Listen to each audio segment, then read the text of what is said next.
Hello ಮಕ್ಕಳೇ, ಸಸ್ಯಗಳು ತಮ್ಮ ಆಹಾರವನ್ನು ತಯಾರಿಸುತ್ತವೆ ಎಂದು ನಿಮಗೆ ತಿಳಿದಿದೆ. ದ್ಯುತಿ ಸಂಶ್ಲೇಷಣೆಯಿಂದ ಸೂರ್ಯನ ಬೆಳಕನ್ನು ಬಳಸಿ CO2 ಮತ್ತು ನೀರು, ಬೇರುಗಳು ನೀರು ಮತ್ತು ಖನಿಜಗಳನ್ನು ಹೀರಿಕೊಳ್ಳುತ್ತವೆ. ಮಣ್ಣಿನಿಂದ ಪ್ರಾಣಿಗಳಿಗಿಂತ ಭಿನ್ನವಾಗಿ ಸಸ್ಯಗಳು ರಕ್ತ ಪರಿಚಲನಾ ವ್ಯವಸ್ಥೆಯನ್ನು ಹೊಂದಿಲ್ಲ.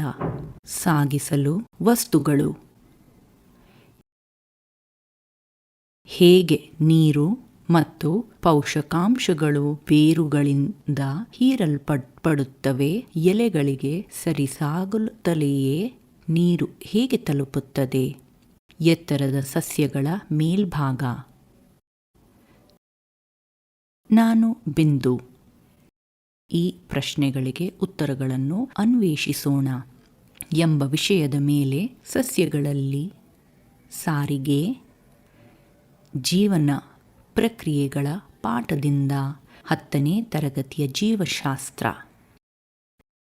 ಜೀವಂತ ಜೀವಿಗಳಿಗೆ ಶಕ್ತಿಯ ಅಗತ್ಯವಿರುತ್ತದೆ ಮತ್ತು ಅವರ ಅಗತ್ಯಗಳು ವಿಭಿನ್ನವಾಗಿವೆ. ಸಸ್ಯಗಳು ಚಲಿಸುವುದಿಲ್ಲ ಮತ್ತು ಅನೇಕ ಅಂಗಾಂಶಗಳಲ್ಲಿ ಸತ್ತ ಜೀವಕೋಶಗಳನ್ನು ಹೊಂದಿರುತ್ತವೆ. ಅವರು ವಿಶೇಷ ನಾಳೀಯ ಅಂಗಾಂಶಗಳನ್ನು ಹೊಂದಿದ್ದಾರೆ, ಕ್ಸೈಲಮ್ ಮತ್ತು ಫ್ಲೋಯಮ್. ಪಾಠ ಸಸ್ಯವನ್ನು ನೋಡಿ. 9ನೇ ತರಗತಿಯ ಅಂಗಾಂಶಗಳು ರಚನೆಯನ್ನು ನೆನಪಿಟ್ಟುಕೊಳ್ಳಲು ಖೈಲೆಮ್ ಮತ್ತು ಫ್ಲೋಯಮ್.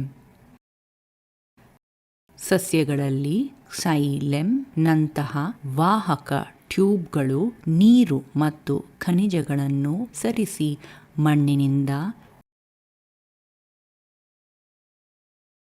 ಫ್ಲೋಯಮ್ ಸಾಗಿಸುತ್ತದೆ. ದ್ಯುತಿ ಸಂಶ್ಲೇಷಣೆ ಉತ್ಪನ್ನಗಳು ಎಲೆಗಳಿಂದ ಇತರ ಭಾಗಗಳಿಗೆ ಸಸ್ಯದ ಕಲಿಕೆಯ ಫಲಿತಾಂಶಗಳು. ಈ ಅಧ್ಯಾಯವನ್ನು ಅಧ್ಯಯನ ಮಾಡಿದ ನಂತರ ನೀವು ಇದರ ಬಗ್ಗೆ ತಿಳಿಯುವಿರಿ. ನೀರನ್ನು ಬೇರುಗಳಾಗಿ ಸಾಗಿಸುವುದು, ಮೂಲ ಒತ್ತಡ.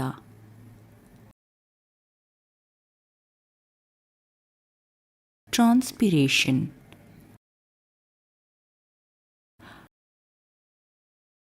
ಅಯಾನುಗಳ ಸ್ಥಳಾಂತರ ಮತ್ತು ಖನಿಜ ಲವಣಗಳು,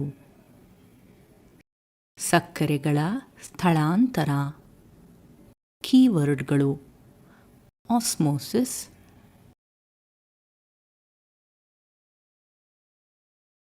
ಕ್ಸೈಲಮ್, ಫ್ಲೋಯಮ್,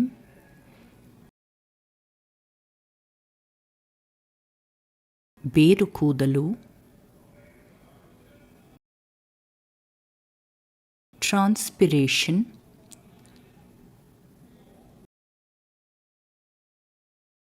ಮೂಲ ಒತ್ತಡ, ಒಗ್ಗಟ್ಟು,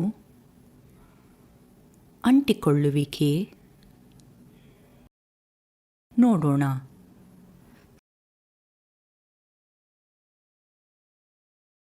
ಸಸ್ಯಗಳ ಸಾರಿಗೆ ವ್ಯವಸ್ಥೆ. ಈ ಪರಿಕಲ್ಪನೆಯ ನಕ್ಷೆಯಲ್ಲಿ ಪ್ರಸರಣ,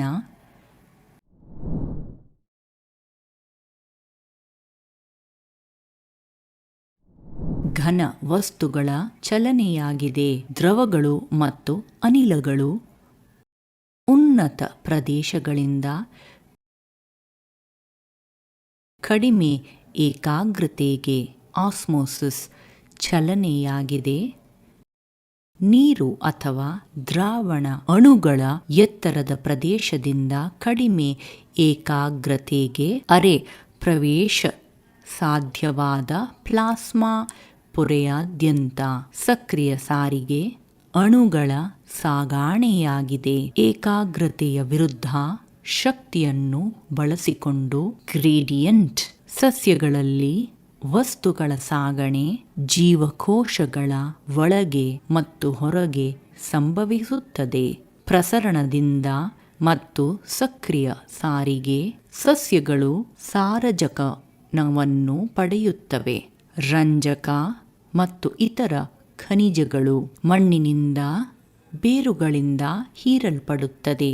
ಶಕ್ತಿಯ ಸಾಗಣೆ ಮತ್ತು ಕಚ್ಚಾ ವಸ್ತುಗಳು ಪ್ರಸರಣದಿಂದ ಬೇರುಗಳಿಂದ ಎಲೆಗಳವರೆಗೆ ಸಣ್ಣ ಸಸ್ಯಗಳಲ್ಲಿ ಪ್ರಸರಣ ಸಾರಿಗೆಗೆ ಸಾಕಾಗುವುದಿಲ್ಲ. ಎತ್ತರದ ಮರಗಳಲ್ಲಿ ಹೆಚ್ಚಿನ ದೂರಕ್ಕೆ ಬೇರು ಲಕ್ಷಾಂತರ ಬೇರು ಕೂದಲುಗಳನ್ನು ಹೊಂದಿಕೊಳ್ಳುತ್ತದೆ. ನೀರು ಮತ್ತು ಖನಿಜಗಳ ಹೀರಿಕೊಳ್ಳುವಿಕೆಗಾಗಿ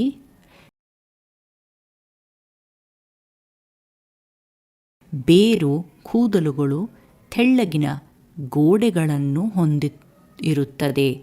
ಹೊರ ಚರ್ಮದ ಕೋಶ ವಿಸ್ತರಣೆಗಳು ಅದು ಮೇಲ್ಮೈಯನ್ನು ಹೆಚ್ಚಿಸುತ್ತದೆ. ಹೀರಿಕೊಳ್ಳುವ ಪ್ರದೇಶ ಮಣ್ಣಿನ ನೀರು. ಇದು ಅತ್ಯಂತ ದುರ್ಬಲವಾದ ಉಪ್ಪು ಪರಿಹಾರವಾಗಿದೆ ಮತ್ತು ಅದರ ಆಣ್ವಿಕ ಸಾಂದ್ರತೆ ಜೀವಕೋಶದ ರಸಕ್ಕಿಂತ ಕಡಿಮೆಯಾಗಿದೆ. ಮೂಲ ಕೂದಲಿನಲ್ಲಿ ನೀರಿನ ಒಳಹರಿವು ಹೆಚ್ಚಾಗುತ್ತದೆ. ನೀರಿನ ಅಣುಗಳು ಸಾಂದ್ರತೆ ಕಾರ್ಟೆಕ್ಸ್ಗಿಂತ ಮೂಲ ಕೂದಲಿನಲ್ಲಿ. ಹೀಗಾಗಿ ನೀರು ಚಲಿಸುತ್ತದೆ. ಮೂಲ ಕೂದಲಿನಿಂದ ಆಸ್ಮೋಸಿಸ್ ಮೂಲಕ ಕಾರ್ಟೆಕ್ಸ್ ಮತ್ತು ನಂತರ ಖೈಲೆಮ್ಗೆ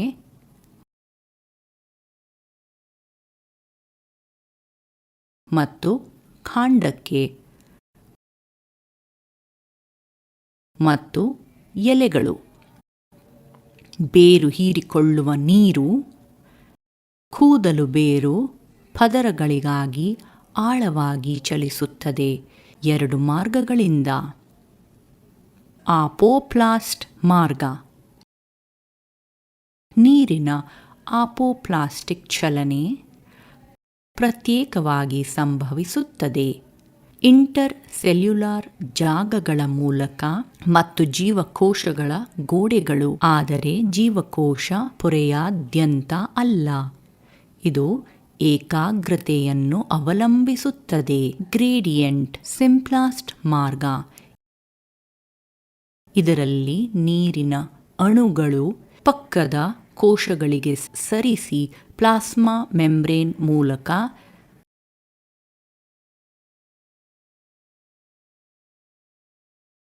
ಸೈಟೋಪ್ಲಾಸಂ ಮತ್ತು ಪ್ಲಾಸ್ಮೋಡೆಸ್ಮಾಟಾ.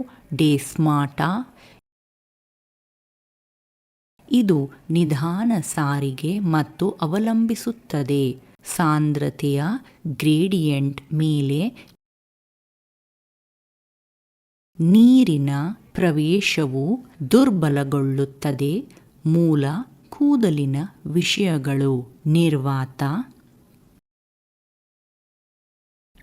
ಆದ್ದರಿಂದ ನೀರು ಇತರ ಜೀವಕೋಶಗಳಿಗೆ ಹಾದು ಹೋಗುತ್ತದೆ ಮತ್ತು ಅಂತಿಮವಾಗಿ ಕ್ಸೈಲೆಮ್ ನಾಳಗಳನ್ನು ಪ್ರವೇಶಿಸುತ್ತದೆ. ಒಳಗೊಳ್ಳುವಿಕೆ. ದೊಡ್ಡ ಸಂಖ್ಯೆಯ ಬೇರು ಕೂದಲುಗಳು ಮತ್ತು ಮೂಲ ಕೋಶಗಳು ಒತ್ತಡವನ್ನು ಹೆಚ್ಚಿಸುತ್ತದೆ. ಕ್ಸೈಲೆಮ್ ನಾಳಗಳಲ್ಲಿ ಮತ್ತು ಪಡೆಗಳು ನೀರು ಮೇಲಕ್ಕೆ ಚಲಿಸುತ್ತದೆ. ಈ ಒಟ್ಟು ಒತ್ತಡವನ್ನು ಕರೆಯಲಾಗುತ್ತದೆ. ಮೂಲ ಒತ್ತಡವನ್ನು ಗಮನಿಸಬಹುದು. ಈ ಪ್ರಯೋಗದಲ್ಲಿ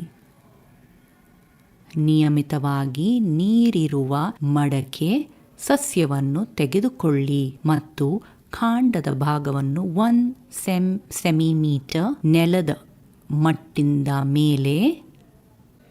ನಂತರ ಗಾಜಿನ ಟ್ಯೂಬ್ ಅನ್ನು ಸಂಪರ್ಕಿಸಿ ಬಲವಾದ ರಬ್ಬರ್ ಕೊಳವೆಗಳ ಮೂಲಕ.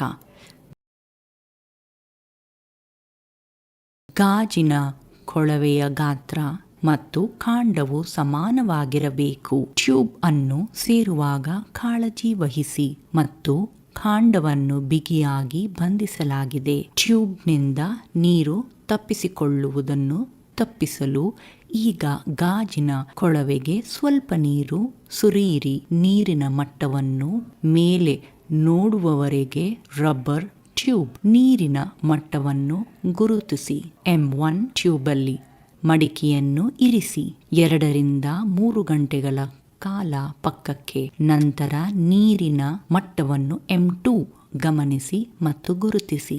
ಟ್ಯೂಬ್ನಲ್ಲಿ ನಡುವಿನ ವ್ಯತ್ಯಾಸ M2 ಮತ್ತು M1 ಮಟ್ಟಗಳು ಸೂಚಿಸುತ್ತವೆ ಕಾಂಡದಲ್ಲಿನ ನೀರಿನ ಮಟ್ಟದಲ್ಲಿ ಹೆಚ್ಚಳ ಮೂಲ ಒತ್ತಡದಿಂದಾಗಿ. ಟ್ರಾನ್ಸ್ಪಿರೇಷನ್ ಇದು ಆವಿಯಾಗುವಿಕೆ.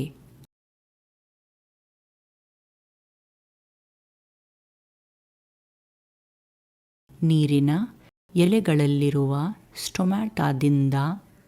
ಸ್ಟೊಮ್ಯಾಟ ಹಗಲಿನಲ್ಲಿ ತೆರೆದಿರುತ್ತದೆ ಮತ್ತು ರಾತ್ರಿಯಲ್ಲಿ ಮುಚ್ಚಲಾಗಿದೆ. ಸ್ಟೊಮ್ಯಾಟಾದ ತೆರೆಯುವಿಕೆ ಮತ್ತು ಮುಚ್ಚುಟುವಿಕೆ ಪ್ರಕ್ಷುಬ್ಧತೆಯನ್ನು ಅವಲಂಬಿಸುತ್ತದೆ. ಕಾವಲು ಕೋಶಗಳು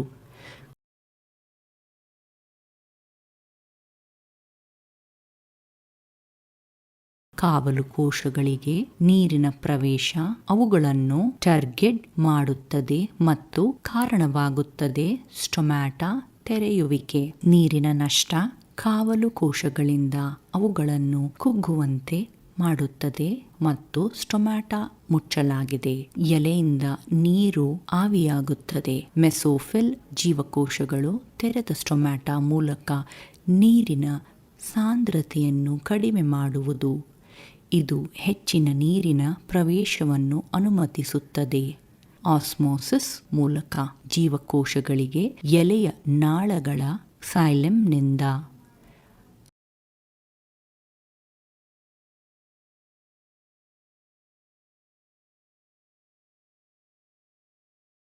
ನೀರಿನ ನಷ್ಟ ಎಲೆಗಳಿಂದ ಒತ್ತಡವನ್ನು ಹೆಚ್ಚಿಸುತ್ತದೆ. ಎಳೆಯುವ ಮೇಲ್ಭಾಗದಲ್ಲಿ ಸೈಲಮ್ನಿಂದ ಹೆಚ್ಚು ನೀರು ಮೆಸೋಫಿಲ್ ಜೀವಕೋಶಗಳಿಗೆ. ಈ ಪ್ರಕ್ರಿಯೆಯನ್ನು ಟ್ರಾನ್ಸ್ಪಿರೇಷನ್ ಫುಲ್ ಎಂದು ಕರೆಯಲಾಗುತ್ತದೆ. ಇದು ಬೇರುಗಳವರೆಗೆ ವಿಸ್ತರಿಸುತ್ತದೆ. ಹೆಚ್ಚು ನೀರಿನ ಹೀರಿಕೊಳ್ಳುವಿಕೆ ಕಾರಣವಾಗುತ್ತದೆ. ಮಣ್ಣಿನಿಂದ ನಿರಂತರ ನೀರಿನ ಹರಿವಿಗಾಗಿ ಬೇರುಗಳಿಂದ ಎಲೆಗಳವರೆಗೆ ಟ್ರಾನ್ಸ್ಪಿರೇಷನ್ ಪರಿಣಾಮ ಬೀರುತ್ತದೆ. ಬಾಹ್ಯ ಅಂಶಗಳಿಂದ ತಾಪಮಾನದಂತೆ ಬೆಳಕು, ಆರ್ದ್ರತೆ ಮತ್ತು ಗಾಳಿಯ ವೇಗ. ಆಂತರಿಕ ಅಂಶಗಳು ಸಂಖ್ಯೆಯನ್ನು ಒಳಗೊಂಡಿರುತ್ತದೆ ಮತ್ತು ಸ್ಟೊಮ್ಯಾಟಾ ವಿತರಣೆ. ತೆರೆದ ಶೇಕಡಾವಾರು ಸ್ಟೊಮ್ಯಾಟಾ, ಸಸ್ಯದ ನೀರಿನ ಸ್ಥಿತಿ ಮತ್ತು ಮೇಲಾವರಣ ರಚನೆ ಇತ್ಯಾದಿ. ಖನಿಜಗಳ ಸೇವನೆ ಸಸ್ಯಗಳು ಪೌಷ್ಟಿಕಾಂಶದ ಅವಶ್ಯಕತೆಗಳನ್ನು ಪೂರೈಸುತ್ತದೆ ಮಣ್ಣಿನಿಂದ ಖನಿಜವನ್ನು ಹೀರಿಕೊಳ್ಳುವ ಮೂಲಕ.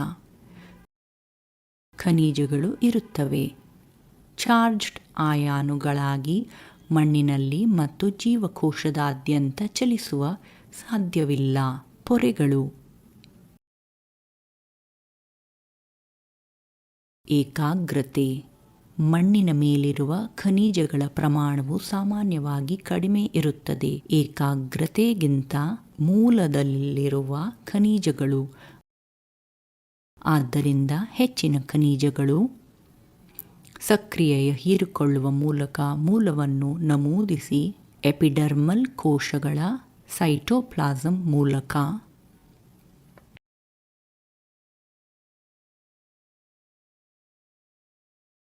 ಇದಕ್ಕೆ ಶಕ್ತಿ ಬೇಕು ATP ರೂಪದಲ್ಲಿ. ತದನಂತರ ಸಾಗಿಸಲಾಯಿತು ಟ್ರಾನ್ಸ್ಪಿರೇಷನ್ ಫುಲ್ ಮೂಲಕ ಎಲ್ಲ ಭಾಗಗಳಿಗೆ. ಖನಿಜ ಅಯಾನುಗಳ ಸ್ಥಳಾಂತರ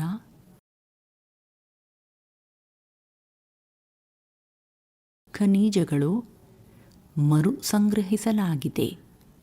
ಹಳೆಯ ಸಾಯುತ್ತಿರುವ ಎಲೆಗಳಿಂದ ಕಿರಿಯ ಎಲೆಗಳಿಗೆ ಮತ್ತು ನೋಡಬಹುದು ಪತನಶೀಲ ಸಸ್ಯಗಳು ರಂಜಕ, ಸಲ್ಫರ್, ಸಾರಜನಕ ಮತ್ತು ಪೊಟ್ಯಾಷಿಯಂ ಸುಲಭವಾಗಿ ಸಜ್ಜುಗೊಳಿಸಲಾಗುತ್ತದೆ, ಆದರೆ ಕ್ಯಾಲ್ಸಿಯಂ ಅನ್ನು ಮರುಸ್ಥಾಪಿಸಲಾಗುವುದಿಲ್ಲ. ಸಣ್ಣ ಪ್ರಮಾಣದಲ್ಲಿ ವಸ್ತು ವಿನಿಮಯ ನಡೆಯುತ್ತದೆ. ಕ್ಸೈಲಮ್ ಮತ್ತು ಫ್ಲೋಯಂ ನಡುವೆ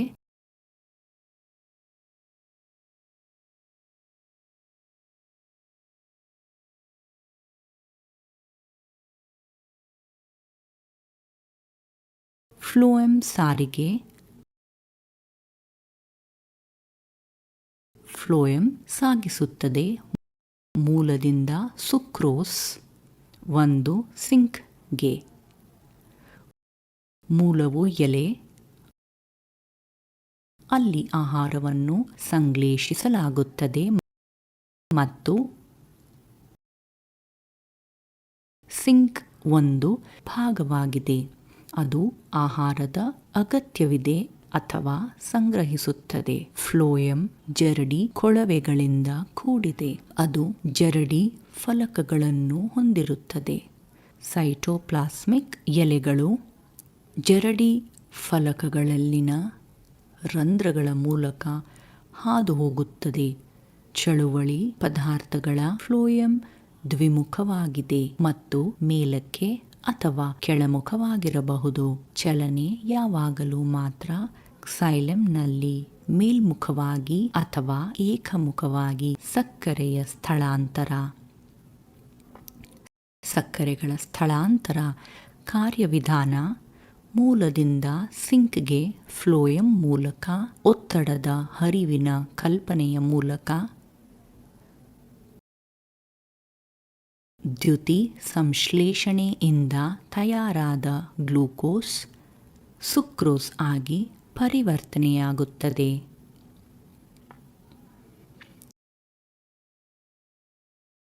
ಸುಕ್ರೋಸ್ ಚಲಿಸುತ್ತದೆ ಒಡನಾಡಿ ಜೀವಕೋಶಗಳಿಗೆ, ನಂತರ ಜರಡಿ ಟ್ಯೂಬ್ ಕೋಶಗಳಾಗಿ ಸಕ್ರಿಯ ಸಾರಿಗೆ ಮೂಲಕ ಇದು ಉತ್ಪತ್ತಿಸುತ್ತದೆ. ಫ್ಲೋಯಂನಲ್ಲಿನ ಹೈಪರ್ಟೋನಿಕ್ ಸ್ಥಿತಿ ಮತ್ತು ಕ್ಸೈಲಮ್ನಿಂದ ನೀರು ಆಸ್ಮೋಸಿಸ್ ಮೂಲಕ ಫ್ಲೋಯಂಗೆ ಚಲಿಸುತ್ತದೆ. ಹೆಚ್ಚಾಯಿತು. ಆಸ್ಮೋಟಿಕ್ ಒತ್ತಡವು ಫ್ಲೋಯಂ ರಸವನ್ನು ಉಂಟುಮಾಡುತ್ತದೆ. ಕಡಿಮೆ ಒತ್ತಡದ ಪ್ರದೇಶಗಳಿಗೆ ಸರಿಸಲು ಸಕ್ರಿಯ ಸಾರಿಗೆಯಿಂದ ಸುಕ್ರೋಸ್ ಜೀವಕೋಶಗಳಿಗೆ ಚಲಿಸುತ್ತದೆ. ಅದನ್ನು ಎಲ್ಲಿ ಬಳಸಲಾಗುತ್ತದೆ ಅಥವಾ ಸಂಗ್ರಹಿಸಲಾಗುತ್ತದೆ? ಫ್ಲೋಯಂನ ಜರಡಿ ಟ್ಯೂಬ್ಗಳು ಅತ್ಯಂತ ಚಿಕ್ಕದಾಗಿದೆ ಮತ್ತು ಜೀವಶಾಸ್ತ್ರಜ್ಞರು ಸಸ್ಯಗಳಲ್ಲಿನ ಆಹಾರ ಸಾಗಣೆಯನ್ನು ಅಧ್ಯಯನ ಮಾಡಿದರು. ಗಿಡ ಹೇನುಗಳ ಸಹಾಯದಿಂದ. ಗಿಡ ಹೇನುಗಳ ಸಮೂಹ ಎಳೆಯ ಕಾಂಡಗಳ ಸುತ್ತಲೂ ಮತ್ತು ಸಸ್ಯದ ರಸವನ್ನು ತಿನ್ನಿರಿ. ಅವರು ಸಸ್ಯದ ಅಂಗಾಂಶಗಳನ್ನು ಚುಚ್ಚುತ್ತಾರೆ ಎಂಬ ಉದ್ದನೆಯ ಸೂಜಿಯಂತಹ ಅಂಗದೊಂದಿಗೆ. ಪ್ರೊಬೋಸಿಸ್. ಯಾವಾಗ ಒಂದು ಗಿಡಹೇನು ಕಾಂಡವನ್ನು ತಿನ್ನುವುದು ಸಾಯುತ್ತದೆ ಮತ್ತು ಕಾಂಡವನ್ನು ಎಚ್ಚರಿಕೆಯಿಂದ ವಿಭಾಗಿಸಲಾಗಿದೆ. ಪ್ರೊಬೋಸಿಸ್ ಫ್ಲೋಯಂ ಜರಡಿ ಟ್ಯೂಬ್ ವರೆಗೆ ಮಾತ್ರ ತೋರಿಕೊಳ್ಳುತ್ತದೆ ಎಂದು ಕಂಡುಬಂದಿದೆ, ಏಕೆಂದರೆ ವಿಷಯಗಳು ಫ್ಲೋಯಂ ಜರಡಿ ಟ್ಯೂಬ್ಗಳಲ್ಲೂ ಸ್ವಲ್ಪ ಒತ್ತಡದಲ್ಲಿವೆ ಮತ್ತು ದ್ರವ ನಿಧಾನವಾಗಿ ಹೊರಸೂಸುತ್ತದೆ. ಪ್ರೊಬೋಸ್ನೆಸಿಸ್ ಕತ್ತರಿಸಿದ ತುದಿಯಿಂದ ಹನಿಗಳಾಗಿ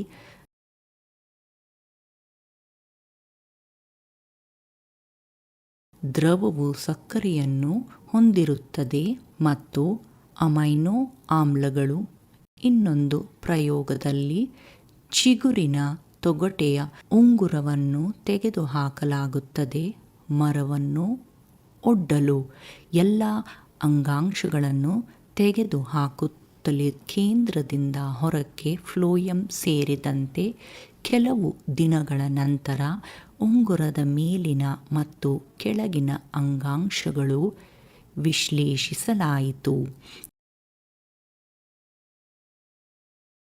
ಎಂದು ತೋರಿಸಲಾಯಿತು.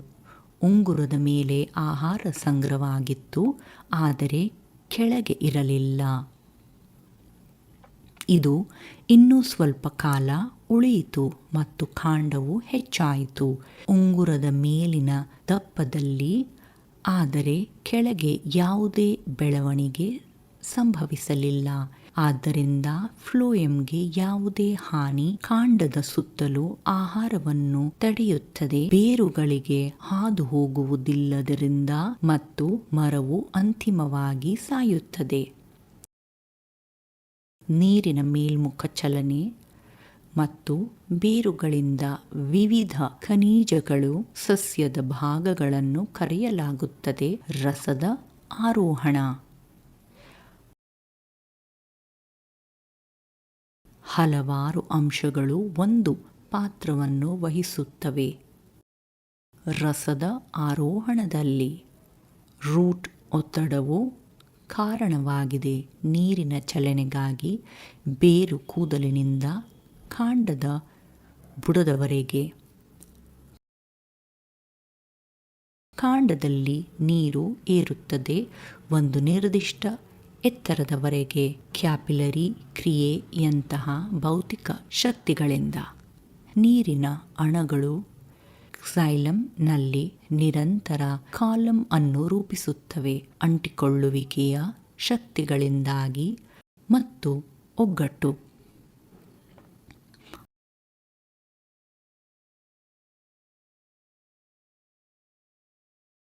ಆಕರ್ಷಣೆಯ ಶಕ್ತಿ ನೀರಿನ ಅಣುಗಳ ನಡುವೆ ಒಗ್ಗಟ್ಟು ಎಂದು ಕರೆಯಲಾಗುತ್ತದೆ. ಆಕರ್ಷಣೆಯ ಶಕ್ತಿ ನೀರಿನ ಅಣುಗಳ ನಡುವೆ ಮತ್ತು ಕ್ಸೈಲಮ್ ಕೋಶಗಳು ಅಂಟಿಕೊಳ್ಳುವಿಕೆಯಿಂದಾಗಿ. ನೆನಪಿಡುವ ಅಂಶಗಳು ಕ್ಸೈಲಮ್ ಮತ್ತು ಫ್ಲೋಯಂ ನಾಳೀಯ ಅಂಗಾಂಶಗಳಾಗಿವೆ. ನೀರನ್ನು ಸಾಗಿಸಲು ಖನಿಜಗಳು ಮತ್ತು ಸಸ್ಯಗಳ ಎಲ್ಲ ಭಾಗಗಳಿಗೆ ಸಕ್ಕರೆ. ಮೂಲ ಒತ್ತಡ ಕ್ಸೈಲಮ್ ನಾಳಗಳಿಗೆ ನೀರಿನ ಪ್ರವೇಶವನ್ನು ಅನುಮತಿಸುತ್ತದೆ. ಟ್ರಾನ್ಸ್ಪಿರೇಷನ್ ಸಸ್ಯಗಳಲ್ಲಿನ ನೀರಿನ ಆವಿಯಾಗುವಿಕೆಯಾಗಿದೆ, ಎಲೆಗಳಲ್ಲಿನ ಸ್ಟೊಮ್ಯಾಟಾ ಮೂಲಕ. ಫ್ಲೋಯಂ ಸಾಗಿಸುತ್ತದೆ ಸಕ್ಕರೆ ಪದಾರ್ಥಗಳು. ಒತ್ತಡದ ಹರಿವಿನ ಕಾರ್ಯವಿಧಾನದಿಂದ ಕ್ಸೈಲಮ್ ನೀರು ಮತ್ತು ಖನಿಜಗಳನ್ನು ಚಲಿಸುತ್ತದೆ. ಮೂಲ ಒತ್ತಡದಂತಹ ಬಲಗಳನ್ನು ಬಳಸಿ ಕ್ಯಾಪಿಲರಿ ಕ್ರಿಯೆ, ಒಗ್ಗಟ್ಟು ಮತ್ತು ಅಣುಗಳ ಅಂಟಿಕೊಳ್ಳುವಿಕೆ.